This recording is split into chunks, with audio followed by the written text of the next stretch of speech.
Everyone, welcome back to the Patel's e learning zone. Friends, आज के lecture में हम बहुत ही इम्पोर्टेंट वाली जो डेफिनेशंस हैं वो सीखने वाले हैं। तो उसमें से जो कुछ डेफिनेशंस हैं वो हमने लास्ट लेक्चर में देख ली थी, like what is probability, sample space क्या है, उसके टाइप्स क्या है, ये सारी चीज़ें, फिर रैंडम एक्सपेरिमेंट क्या है, ये सारी चीज़ें हमने सीख ली थी। अब उसके बेसिस पर कुछ डेफिनेशंस हम लोग आज सीखने वाले हैं। लाइक जो फर्स्ट डेफिनेशन सीखेंगे वो है प्राइमरी एलिमेंट्स।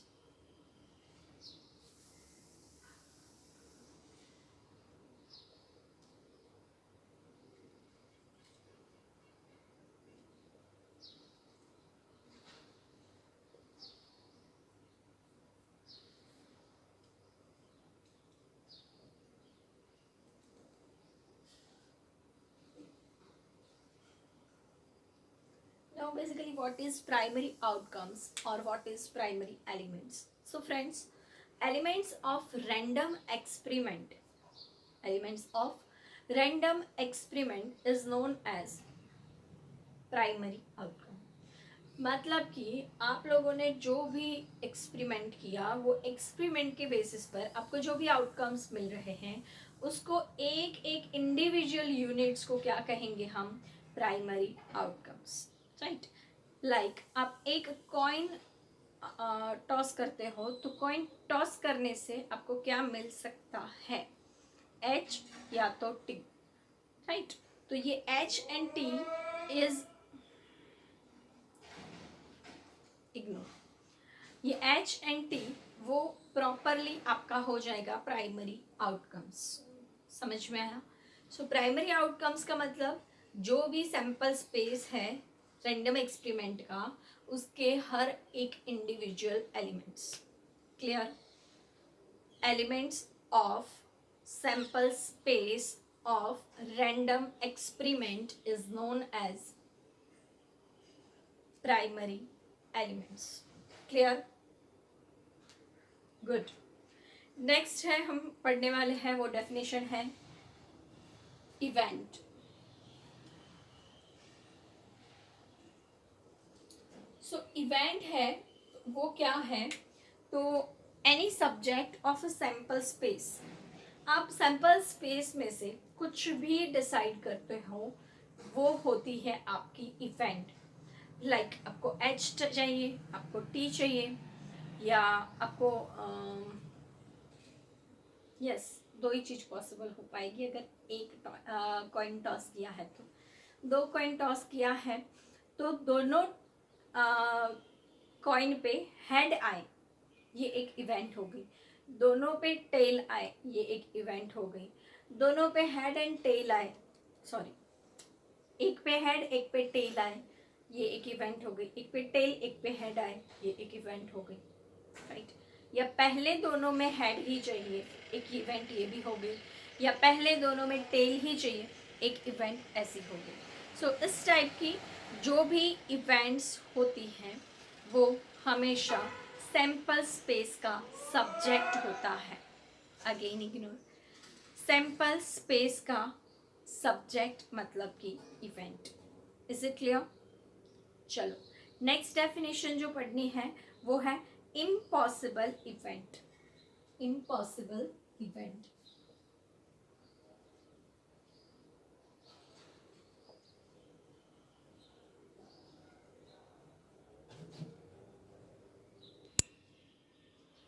सी इवेंट जो है इसको हम डिनोट करते हैं A1, A2, A3, या फिर तो कोई A, B, C जैसे alphabets, right. Next impossible event का मतलब क्या? सो इम्पॉसिबल इवेंट का मतलब होता है 5 और एम्प्टी सेट, कि जिसके अंदर कोई एलिमेंट्स नहीं है। ऐसी इवेंट्स की जो कभी बनती नहीं है, ऐसी इवेंट विच नेवर अकर्स, तो इसको कहेंगे impossible event. Clear? For example, दो कॉइन को साथ में टॉस करते हैं, दोनों हवा में ही रह जाए, पॉसिबल नहीं है। एक कॉइन टॉस करते हैं, उस पे हेड एंड टेल दोनों चाहिए, पॉसिबल नहीं है, राइट। सो ऐसी इवेंट कि जो कभी बन ही नहीं सकती, एक डाइस को थ्रो करने से उस पर 7 नंबर मिले, पॉसिबल ही नहीं है, राइट। सो ऐसे इवेंट्स की जो कभी नहीं बनते, ऐसे इवेंट्स को कहते हैं impossible events. Clear friends? Impossible events जिसको क्या कहेंगे, फाई या तो empty set. Clear? Good. Next, certain event.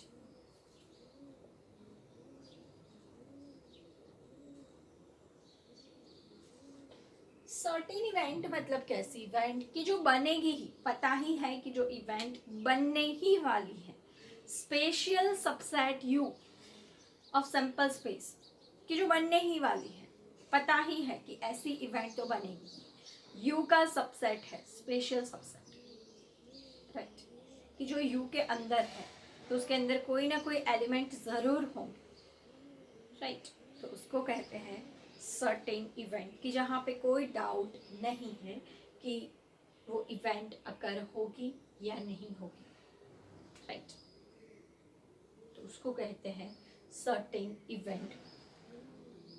सुबह 6 बजते ही सूरज निकलेगा, दिन होगा, उजाला होगा, सर्टेन इवेंट। रात को 7 बजने से पहले ही दिन ढलने लगता है और धीरे धीरे अंधेरा हो जाएगा, सर्टेन इवेंट है। There is no probability. ऐसी इवेंट्स की प्रोबेबिलिटी ऑलवेज 1 होती है क्योंकि वो इवेंट बनेगी ही, ऐसा पता ही है, तो there is actually no probability, right. Next and the most important one, complementary events.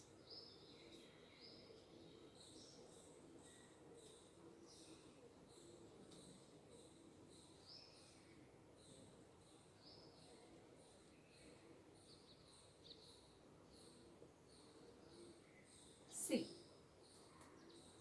अगर एक फाइनाइट सैंपल स्पेस है U and A is event of A is subset of U, या फिर बोल सकते हैं कि A is event of that sample space, right।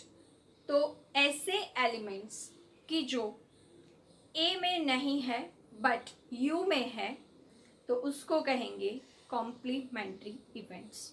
फिर से एक बार, एक फाइनाइट सैंपल स्पेस है, this is what, finite sample space, क्योंकि मैंने इसकी बाउंड्री बना दी, right. So this is finite sample space U। उसकी एक इवेंट है A, उसकी एक इवेंट है A। तो A के जितने भी एलिमेंट्स हैं उसको छोड़कर जो U के एलिमेंट्स हैं उसको कहेंगे कॉम्प्लीमेंट्री इवेंट्स।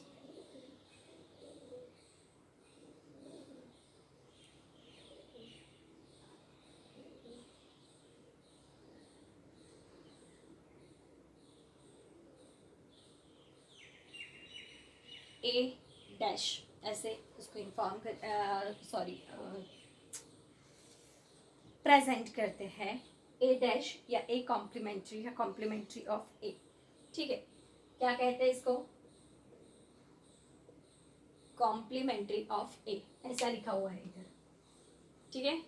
क्लियर दिखे ना दिखे तो ये तो दिखेगा ही दिखेगा। ये क्या है, complementary event of A। Clear friends, समझ में आया? पक्का? गुड। सी, कॉम्प्लीमेंट्री इवेंट और अपनी जो मेन इवेंट है वो दोनों का टोटल 1 होता है हमेशा।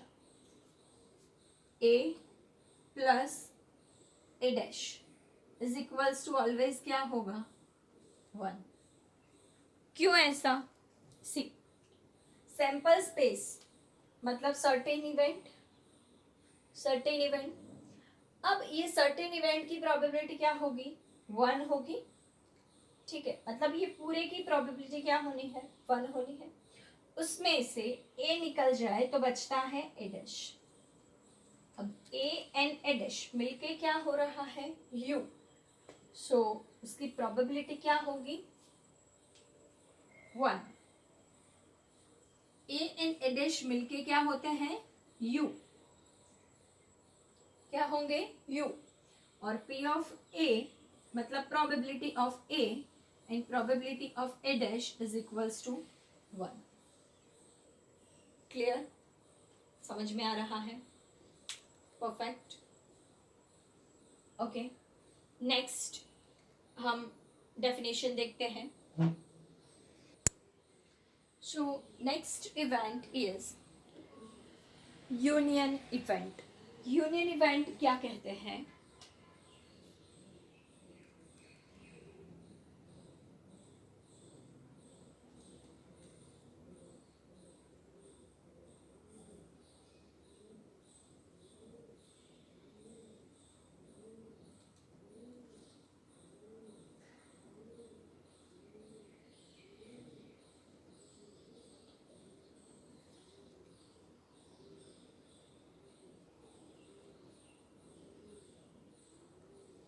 ए यूनियन बी ऐसे बताते हैं। पता होगा ना आपको बचपन का, इतना तो थोड़ा बहुत कुछ याद होगा, नहीं याद होगा तो एनीवेज यूनियन से ऐसा यू याद रखने का। तो A union B, actually this is A plus B, ठीक है, ए प्लस बी मतलब ए और बी, ए और बी और A and B both. Simple, इसकी डेफिनेशन में मैं इतना ही बोलूंगी कि if A and B are the events of sample space U, finite sample space U, then event A occur or event B occur or event A and B both will occur, then this is called union of event। कैसे present करेंगे, तो कुछ इस तरीके से A union B। Venn diagram कैसा बनेगा, तो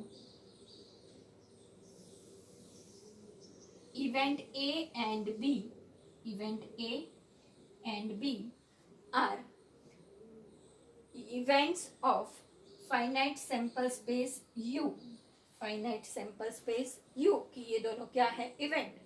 तो इवेंट A बनती है या फिर इवेंट B बनती है, इवेंट A बनती है या फिर इवेंट B बनती है या फिर दोनों बनती हैं। यहाँ पे क्या हो रहा है, दोनों बन रही है एक साथ, तो इसको क्या कहते हैं फ्रेंड्स, यूनियन ऑफ इवेंट्स। पता चला, पक्का, very good. Now union of events जो है उसको फाइंड करने के लिए है ना, ए प्लस पूरा बी, अब बीच में क्या हो रहा है, इंटरसेक्शन, वहां पे दोनों इवेंट एक दूसरे के ऊपर ओवरलैपिंग कर रही है। तो यहाँ पे मान लो कि ये इवेंट ए है, ये इवेंट बी है, और यहाँ पर ये जो पोर्शन है ये क्या हुआ, ओवरलैपिंग। तो एक्चुअली यहाँ पे इवेंट ए भी है, इवेंट बी भी है, तो मुझे यहाँ पर कॉमन फैक्टर्स है तो 2 बार नहीं लिखना चाहिए, एक ही बार लिखना चाहिए, लाइक दिस, ऐसे हो जाना चाहिए। ये जो पोर्शन है, जो कॉमन पोर्शन है, वो क्या होना चाहिए, एक ही बार होना चाहिए, और इसलिए कॉमन पोर्शन इसमें से माइनस करना पड़ेगा, मतलब कि ए इंटरसेक्शन बी वो इसमें से माइनस करना पड़ेगा। समझ में आ रहा है फ्रेंड्स, पक्का। नेक्स्ट जो इवेंट है वो है intersection of event. Intersection of event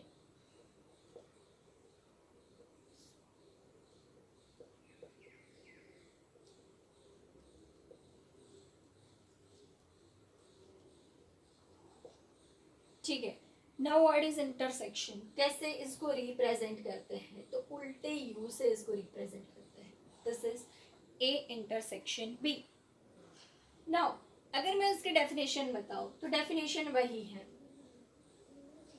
events A and B are events of finite sample space U. ठीक है. Now event A and B both occur. ऐसा कहाँ पे होता है? यहाँ पे. So this is what? A intersection B. This is what? A intersection B. या फिर कहेंगे A and B. A and B both incur. Sorry अकड़ अकाउंट्स के साथ साथ इनकर भी आ जाता है. बोथ अकर. ठीक है. दोनों साथ में बनती है तो ऐसी इवेंट को हम कहेंगे इवेंट इंटरसेक्शन ऑफ इवेंट. समझ में आया? पक्का. समराइज करती हूँ फटाक से मैं अपने आप को.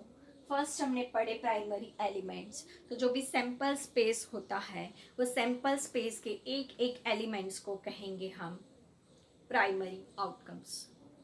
Is it clear? Number 2 events. Any special subject of sample space is known as event, कि जिसको हम A, B, C, A1, A2, A3 ऐसे शो करते हैं. नेक्स्ट मैंने बोला आपको इम्पॉसिबल इवेंट, जो कभी नहीं बनेगी. नेवर.